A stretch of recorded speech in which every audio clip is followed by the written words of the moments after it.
Hey guys, it is Sunday here in West Virginia, and I wasn't planning on doing a video today, but yesterday I got the number 4 Hot Wheels mail-in for this year, and I wanted to unbox it for you guys immediately because I don't know if anybody else has done it yet, because the mail-in promo actually does not start until July 5th. A lot of Family Dollars are putting out their stand-up like sidekick displays, and they're putting them out too early, in my opinion, because I actually bought 5 or 6 cars there yesterday, and I noticed when I got home, I read about the mail-in, it said July 5th, must be purchased from July 5th onward. I forget the date that it ends, but the cars I bought, well, this receipt now is useless, but the cars I got aren't that bad. I found some white Civics and some Family Dollar one-off colors, so it was not a waste of money or anything. And then what you have to do to get this mail-in piece is you have to buy 20 cars, send them the original receipt, so it's not like you can buy 20, make a copy of the receipt, and return the cars. You have to send in the original receipt. Sometimes stores will let you keep the original receipt after you return it, and they won't write on it. If they do that, then great, you can get away with returning them. But some stores mark on them, and then maybe it would void the receipt for use for the mail-in promo. And you also have to mail in 20 card backs. So you have your original receipt for the 20 purchased, and you have to have 20 card backs. I do not think that they have changed the rules since a few years ago when I did it. You could have any card back, ranging all the way back to, I think, 2008 or 2009 to date. And they would accept them as long as they were complete cards with the UPC code.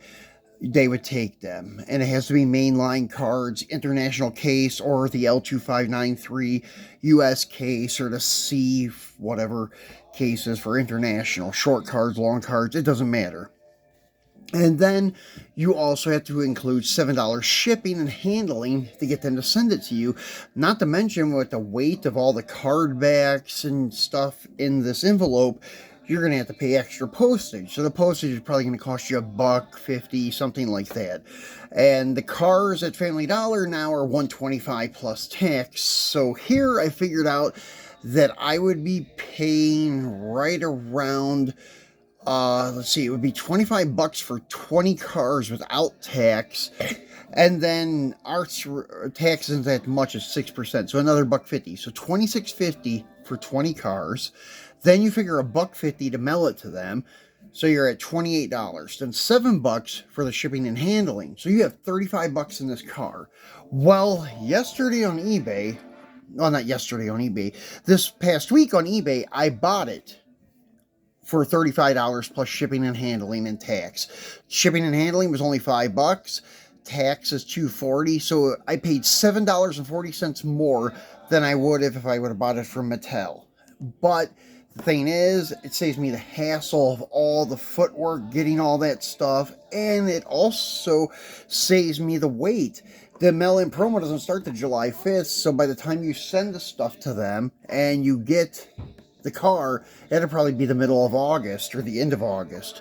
So my advice to you guys, if you can get this for like $30 to $40 on eBay, buy it, because you're not going to be paying much more than what it's going to cost you to do the promo plus the hassle.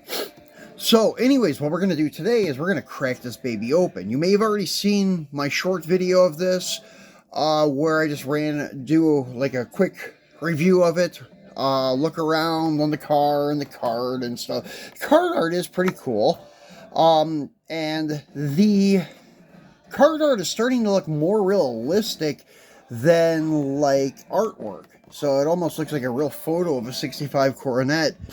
And the rims look like they have a shiny chrome on them too. Pretty cool card art, actually. 2024 collector edition. And then on the back side, they always do the e-sheet. The way this camera setup is here, it's hard to show you guys, but yeah, it's going to be real close. So 2024 collector edition, and this shows you all the views: front, back, side, top, and then the passenger side. And it states colors and decorations may vary. And this right up here doesn't say anything about the car. This is the one thing I had against the Mellons.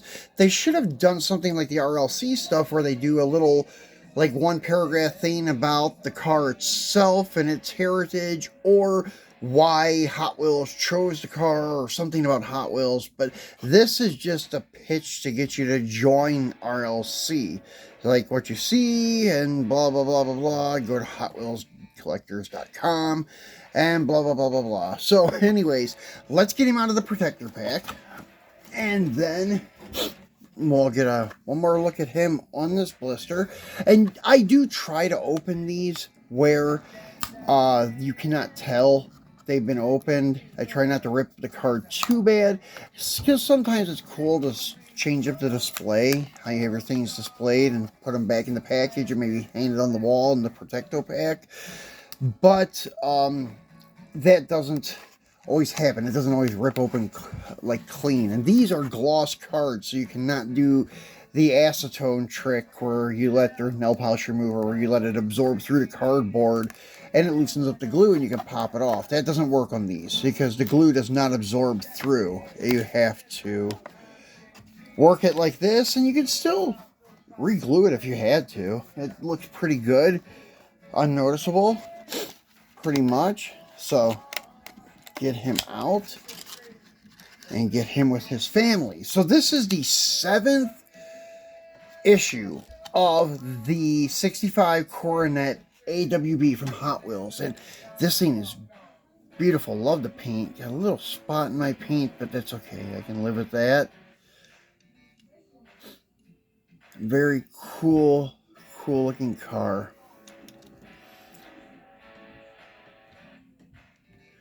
Same decals inside. Tail light tampos and headlight tampos and marker light tampos.